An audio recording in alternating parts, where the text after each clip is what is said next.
Welcome to your new podcast on Orientalism. I'm Yassin Adnan.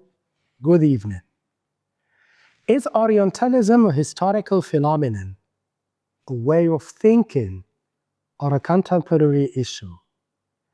Is it a purely academic study, an ideological construct, or a political project? Perhaps Orientalism is all of these. For some, it is a system of knowledge about Eastern cultures and societies, including those of the Middle East. As such, it operates as a network of ideas that purports to bring the Orient to Western consciousness. For others, it is the product of Euro-Atlantic domination over the East, which explains the intertwining of Orientalist discourse within the Western political, economic, socio-cultural, and academic institutions that activate and exploit the East's subjugation. Today, the processes of decolonization and liberation are not complete without the disempowering of Orientalism as a system of knowledge and discourse. Yet, how in fact did Orientalism manipulate its self-transformation from a merely academic research discourse to a global institution that itself became synonymous with colonialism and imperialism? Indeed, would the colonial project have been possible without the cultural, academic, and scientific groundwork laid by Orientalists? And for its part, would Orientalist knowledge have been so strong without the direct support of colonial Western governments and companies? Is there a symbiotic relationship between the two parties? Or did the dominant West effectively harness Orientalism and its knowledge according to its own needs, interests, and whim? Clearly, at a historical level, the origins of Orientalism pose more than one question mark. Even Edward Said, one of the foremost authorities in the field, identified multiple possible starting points for the Orientalist phenomenon. He did not commit to a particular origin, but instead expressed hesitation, acknowledging various beginnings. At times, he considers Aeschylus' writing of the Greek play The Persians in the 5th century BCE, even before the historian Herodotus and King Alexander of Macedon, as the starting point of the Orientalist phenomenon. At other times, he proposes the establishment in 1312 of a series of academic chairs in Arabic, Greek, Hebrew, and Syriac languages by the Catholic Council of Vienne as the beginning of Orientalism. Or yet another occasion, he dates the phenomenon to Napoleon's campaign in Egypt in the late 18th century. So, how can we explain the confusion over the historical identification of the beginning of this phenomenon? These are some of the questions that the On Orientalism podcast attempts to discuss calmly, rationally, civilly, and in the language of knowledge, with guests from different disciplines and significantly from different Arab and Western countries. It is precisely because this unique podcast asks questions in a critical spirit that we engage both Western culture and Arab Islamic culture, providing a dual critique of the self and the other.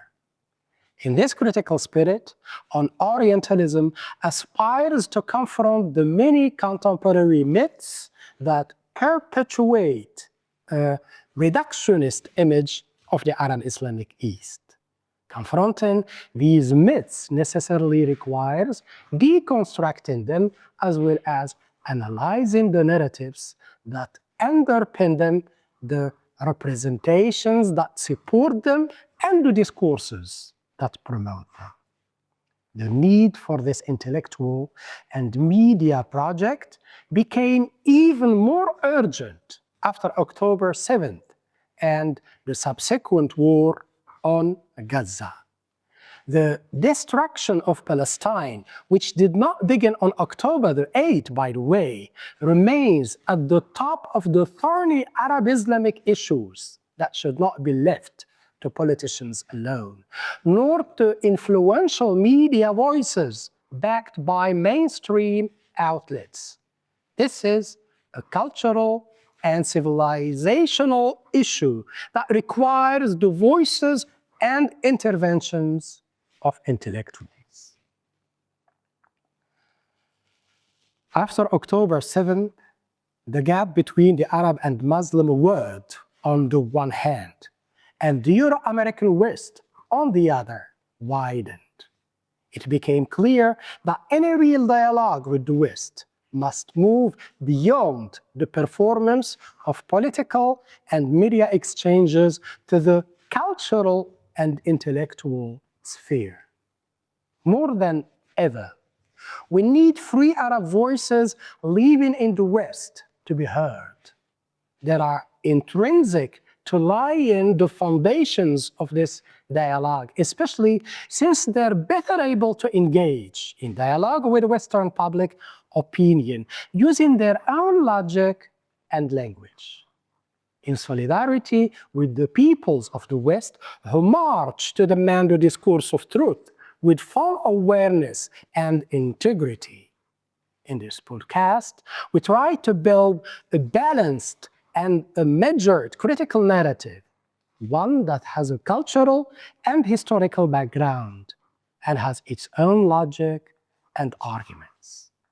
Across all nations, there are individuals who will not accept the chorus of falsification that dehumanizes the Palestinian to justify their extermination, or reduces the Arab Muslim to pejorative stereotypes to justify their subjugation, pushing the region and the rest of the world into further tensions and escalation, and further destroying the hope of achieving universal citizenship and the will to live together.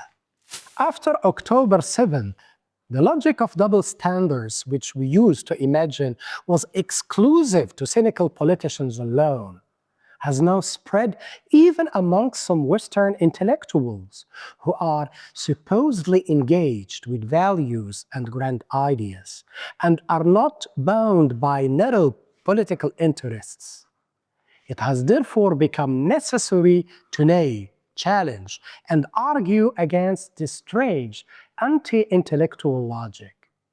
We have been careful to do so seriously and without prejudice, and without becoming entangled in the corrupt logic we criticize or reproducing the same misleading methods. Since opening any new vista necessarily requires dismantling the dominant narratives that obscure it. This is exactly what Orientalism is trying to do.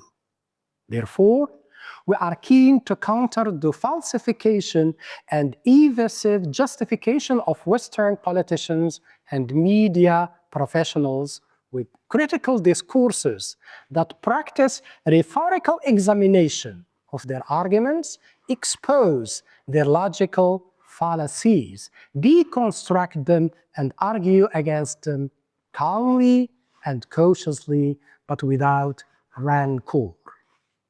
With respect, I invite you to follow the episodes of On Orientalism, produced by the Mujtama platform for cultural and historical studies.